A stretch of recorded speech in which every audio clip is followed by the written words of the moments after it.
Batman Beyond is definitely a very popular character that was created for the DCAU. However, a common complaint I have seen about the character and even about the show itself has been surrounding the Rogues Gallery and the lack of iconic villains that Batman Beyond does have. And when you consider Batman is without a doubt the hero with the most iconic Rogues Gallery, only being rivaled by the likes of Spider-Man, it is somewhat of a shame that when we go to Batman Beyond, it does seem like his Rogues Gallery not only doesn't measure up to Batman, but it may not even be in the top 5 of superhero rogues galleries. However, what if that was different? What if instead Batman Beyond were to go up against someone else? What if he were to be dropped into another universe entirely? And in this other universe, he met a very formidable foe. And that's why today we're talking Batman Beyond versus Red X. But before we get into anything, guys, please, for me, like this video, subscribe to the page, and hit that noti bell. Alright, yes, we are doing the highly anticipated Batman Beyond versus Red X battle. Now, as many of you may know, in our previous battles, we did an elimination style. However, this one is going to be different, obviously, because we only have 2 participants. So what we are going to do is we are going to analyze each one of them, and we're going to state each and every one of their feats, their strengths, but also their weaknesses. And after we do that for both, we are going to compare how each of these characters would fare in a battle against one another. And we will do this for a best out of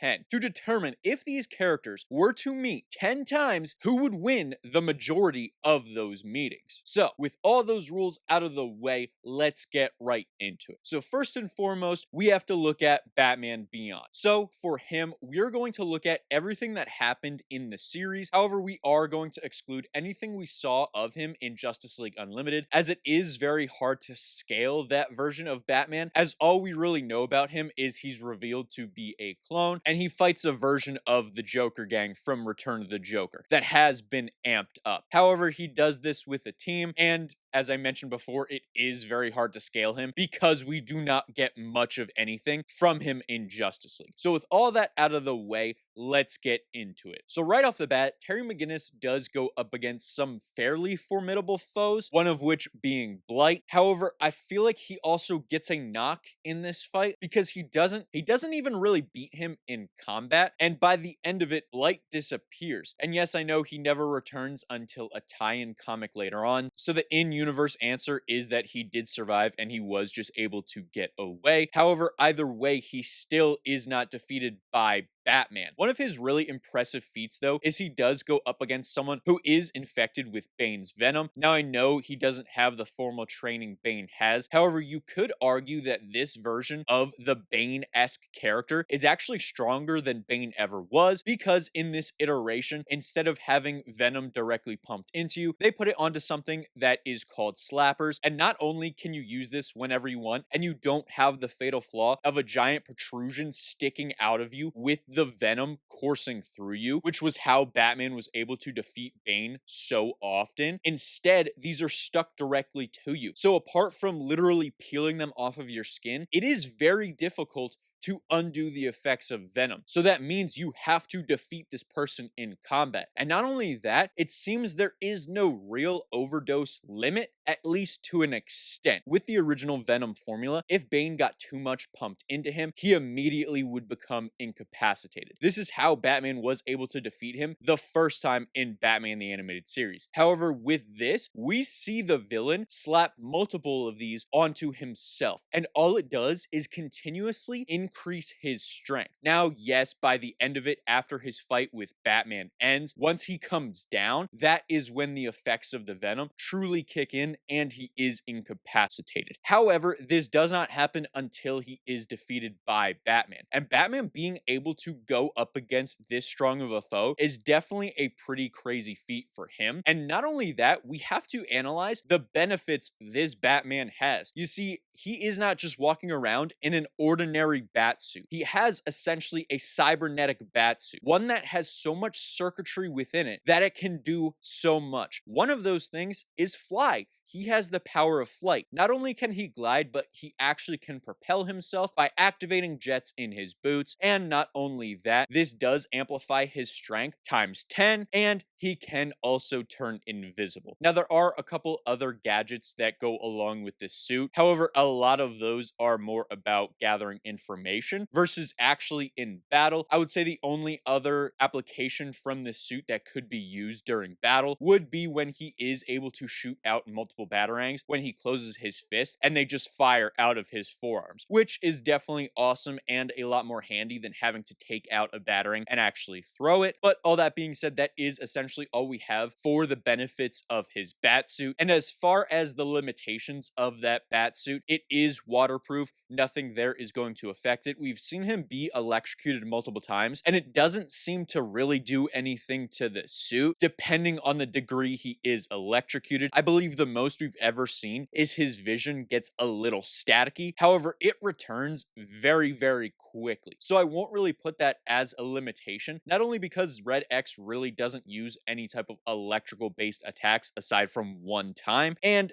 in addition to that, I don't see him being able to produce enough electricity to truly inhibit the movements of Batman Beyond in his suit. However, one flaw of Batman's suit is that it is not the most durable suit. We see there are multiple times where the suit is damaged. At one point, there are large chunks taken out of the suit, and although we don't see how this happens, we are told about how this happens. And it's nothing too crazy. It's from a simple hand grenade from Mad Stan. This is what led to the suit being in such disarray to the point where it wasn't really able to be used anymore. So taking all that into consideration, although this suit is pretty powerful and adds to the strength of its user, it does definitely add durability to the person, as Terry has been shown to survive from pretty high falls and can take damage while he's wearing the suit, which would otherwise do some pretty serious harm to himself. Now, when we're talking about combat skills, one of his best fights that showcases how skilled he is would be against the assassin Curare. He does face her 2 different times, once in season 1 and the other time I believe is in season 2, when the other assassins are actually trying to take down Curare after she did fail because of Batman. However, because of this, she wipes all of them out and then goes after Batman, and we see Batman have to go toe to toe with her once again. Someone who was so strong, she was able to wipe out all of her fellow assassins with relative ease. And not only does Batman go toe to toe with her, he is able to take her down for a second time. So this is a pretty incredible feat and shows you just how skilled Terry McGinnis truly is from a combat standpoint. Now, he is going to lose points from an IQ standpoint, not saying he is stupid by any means. However, even Amanda Waller points out that Terry McGinnis, although he is Bruce's son, he did not inherit Bruce's big brain, and that is shown throughout Batman Beyond. Although he is resourceful and although he can think up some strategies, if he does not have Bruce in his ear quarterbacking the situation, he is able to lose in some ways, and he isn't always able to come up with the best strategies on the fly, similar to how Batman is able to do. So now that we have all that out of the way and we have broken down everything about Batman Beyond, let's get to Red X. So this version of Red X is somewhat hard to scale, as he didn't appear in that many episodes of the '03 Teen Titans series. However, even in his brief appearances, he does still have some pretty crazy feats. And a little disclaimer, we are not talking about Robin when he is Red X. Instead, we're going to talk about just the character of Red X. So in the episode in which Robin has the mantle of Red X, we aren't going to count that one. However, we are going to somewhat use it to help scale him. So the first time we actually see this version of Red X, he does go up against the Teen Titans, and honestly, he takes them down with relative ease. We see him going toe to toe with Starfire, with Raven, taking both of them down with little to no effort. Cyborg, Beast Boy also get taken down relatively easily. And while yes, he isn't able to take down Robin until he gets his hands on him and is able to electrocute him, and it is not permanent, as Robin is the first one to get back up and give chase to Red X, it is still fairly impressive that not only is Red X able to go toe to toe with Robin, who is an absolute menace. If you want to see more about how awesome Robin is, check out this video where I do a Robin battle royale. But essentially being able to go toe to toe with probably the best fighter in the Teen Titans universe is definitely a crazy feat. And not only does he go toe to toe with him, Robin lands multiple punches and kicks on Red X, and although you can hear Red X is audibly in pain, he does get up virtually right away, showing us that he is able to take damage. Because keep in mind, this is a version of Robin that not only does knee drops off of skyscrapers, but has punched through concrete. And there is a moment in the battle between Red X and Robin where Red X goes to stomp to the ground and he misses Robin. However, there is a large indent in the concrete ground. So it is suggested that this suit gives him some level of strength. Either that or he was on the same super soldier serum that this iteration of Robin had, because both of them were pulling out moves that were absolutely insane. However, those feats aside, although they are incredible, we do also have to talk about his amazing suit. I looked up everything his suit can do, and then I rewatched the episodes that he does appear in, just so I can make sure I could get a full grasp of his abilities. And now it does give him some enhanced strength. It is not multiplying his strength to the 10th degree like Terry McGinnis's suit. However, it does give him other upgrades. He is able to fire multiple different projectiles from his palms and also from the top of his hands. These are different substances that are in the shape of an X, some of which can bind your opponent. We also see at one point giant blades can be made. They can start rotating to create different weaponry. And not only that, we've also seen him utilize palm blasts, which basically vaporize almost anything. At one point, he puts his hand on the ground and literally vaporizes an X into the ground. And I'm not talking a little indent. We saw from the point of view of inside of the crevice that his X is able to create. And it is multiple feet deep, showing that his palm blasts have an incredible destructive output. Not only that, this version of Red X can literally teleport. Now, I'm not talking about teleportation where it is like Blink from the X-Men universe, where he can open portals and everyone can step through and it is limitless. No, it does have a limited distance. However, that limited distance has never been shown in the show, but we can assume that while he is fighting, he can teleport around the area that he is doing battle in, and we see this. And another important thing to note, it is instantaneous. So it isn't something where it is like Blink, again, where she has to open up a portal. It is like Nightcrawler, where he can instantaneously do it. However, it might be even faster as we see him be able to dodge attacks that are essentially coming right at him. Within less than a split second, he is gone, leaving behind absolutely nothing. And it actually reminds me of the yellow flash of the leaf from Naruto, if any of you guys have seen that. So his speed is almost on par with Minato Namikaze, or with Nightcrawler from X-Men, showing us that he has incredible speed. And not only that, he has the reaction speed to activate that teleportation in time to save himself. And it also does say that his suit has some type of camouflage technology where it can turn himself invisible. And while this would make sense in certain moments of the show, we never really technically see him activate it or deactivate it. He kind of just appears, which could be attributed to his teleportation. However, for the sake of argument, we will also give him this invisibility cloak. So now that we got everything good about this character, all of his feats, he does have a pretty fatal flaw. Now, from a combat standpoint, as I mentioned, he is almost flawless, being able to go toe to toe with multiple incredibly powerful characters and multiple characters who strive on being great at hand-to-hand combat. However, his glaringly obvious weakness is his suit. You see, at the end of the encounter with the Teen Titans, we see he is able to obtain the fuel he needs for his suit. However, he has nowhere to put the fuel because Robin was able to take his utility belt from him, which was the thing that gave him all his powers and abilities with his suit. Yes, he still has the suit. Yes, he can probably still use some of the features with it, like the different X's that he is able to throw. However, as far as the different